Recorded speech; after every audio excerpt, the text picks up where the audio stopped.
Oh, I know you guys were getting scared saying shit like, oh, XTR's never coming back. He's never gonna make a brand new video for Valorant, the game.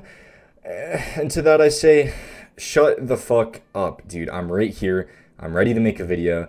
And this video, it's gonna be pretty epic. So, let's get started, because a lot of you keep getting pissed that, I drag on my intros for longer than 30 seconds. So we're starting right now.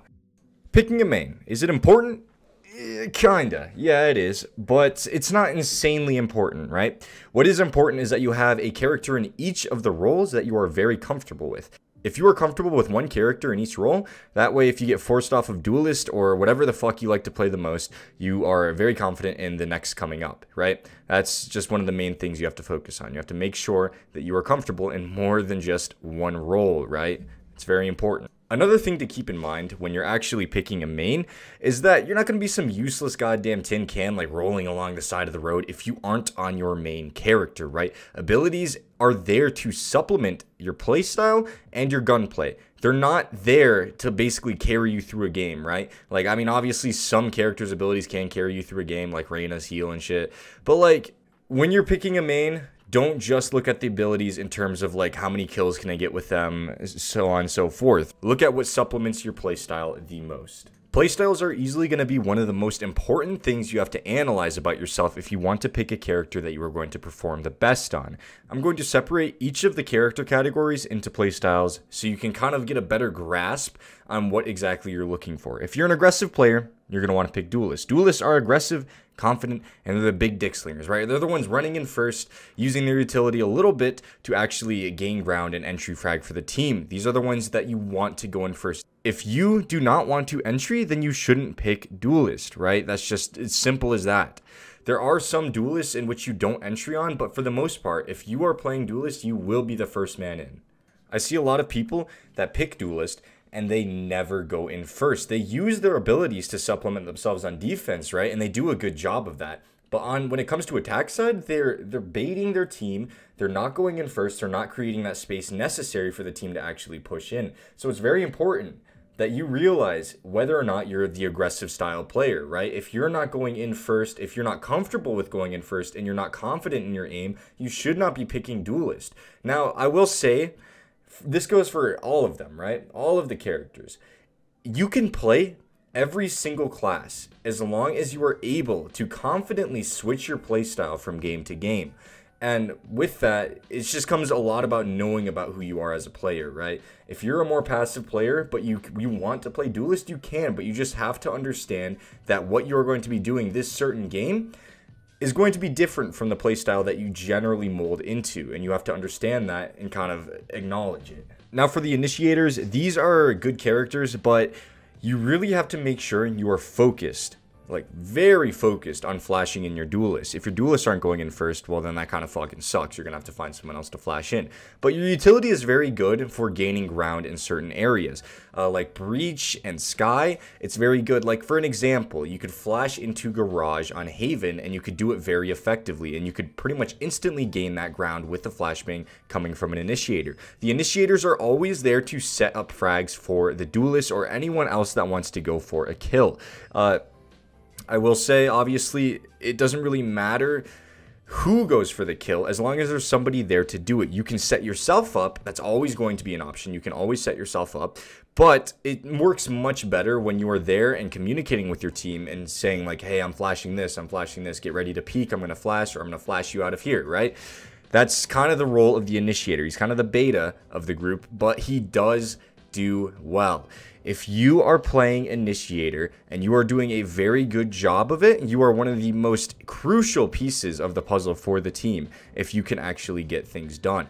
And trust me, if it's working for you, it's working for you, right? Like, you will be on fire if you are playing well on Initiator and doing your role properly. Now, controllers are the smokes of the team. They're the people that are very utility centered, and you want to get all your utility out each round. You want to be focused on using your utility and actually helping your team by using it. Make sure when you join into the game, you are asking your team where they want smokes down and when they want it. Be that person on the team who is communicating your smokes and actually setting them in good spots for your team to push out. Controller is very easy to play, and it has a pretty high skill ceiling for the most part. If you're playing Omen, Omen has a very high skill ceiling. And controllers, all in all, they're going to be a little bit more passive, but they can still do well in terms of helping the team gun-wise and utility-wise. I'd say you're kind of somewhere in the middle when you're entering onto a site, right? You got the Duelist first, followed by probably you, then the Initiator, then the Sentinel in the back. That's usually what your entry pathing is going to look like for the whole team. You want to play a bit more passive here, just so you can use your utility before you die. You want to be able to get your utility out and actually be that linking chain for your team to actually get on site and actually take control properly and seamlessly. Now for Sentinels, especially with the new change, you are basically the most passive person on the team, especially on attack, right? If you have those tripwires up, it's very important that you stay alive, or say the Killjoy turret or the alarm bot, solely for the fact that if you die, it goes down and your flanks are now open. So it's very important that you're the one staying alive.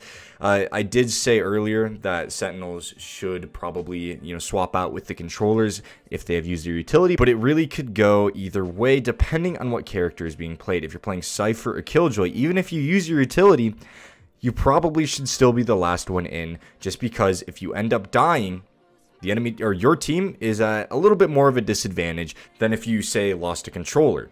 And Sentinels, they're kind of the bitch made of the pack. I mean, it's fine though. You sit back, you let your utility do all the work, and you want to focus on doing your job, which is holding a site alone or alerting your team if there is someone going into a certain area. One thing with Sentinels is you can actually put a piece of your utility down on one of the sites and it can cover the site completely. An example of this would be an alarm bot or tripwire on B site Haven. That way you can spread your team across the map. So that way you can have, let's say, 2 on A, 2 in Garage, and 1 on C. And then you can just dedicate that tripwire or that alarm bot towards holding B for you. So Sentinels are extremely utility heavy. And you want to make sure that if you are an aggressive player, that you are not picking Sentinel. Because if you are the first to die, that puts your team in a very bad position. So just remember that. Now, for finding your playstyle, it all comes with the more you play, you'll kind of understand and start to grasp what kind of player you are, whether you're more aggressive, more passive, or more of a support player. So I would say one of the best ways to actually figure this out would to be watch your VODs and watch what you naturally do by instinct, whether it be taking aggressive peeks as opposed to sitting back and waiting and playing methodical. Right? So it takes a little bit of time to kind of understand, but all it really takes is you thinking about what you're doing in the game and trying to understand why you're doing it and the reasons behind it and what you stand to gain from it. That'll kind of teach you what kind of player you are. And if you can't figure it out, VOD reviewing is easily, by far, the best way to figure out what kind of player you are. So that's about all I wanted to say for this video. I know it's a bit of a quick video. It's only like fucking 8 minutes. So I just wanted to get that out there because a lot of people have been asking me, how do I find a main? Should I main Phoenix? Is he good to pick up? Shit like that. Stop asking me this question. Watch this video. Try and figure it out yourself. If you can't, then come back to me, ask the question again, and I'll probably just refer you to this video. So yeah, I think that's about it though. So yeah, I appreciate y'all watching. Goodbye.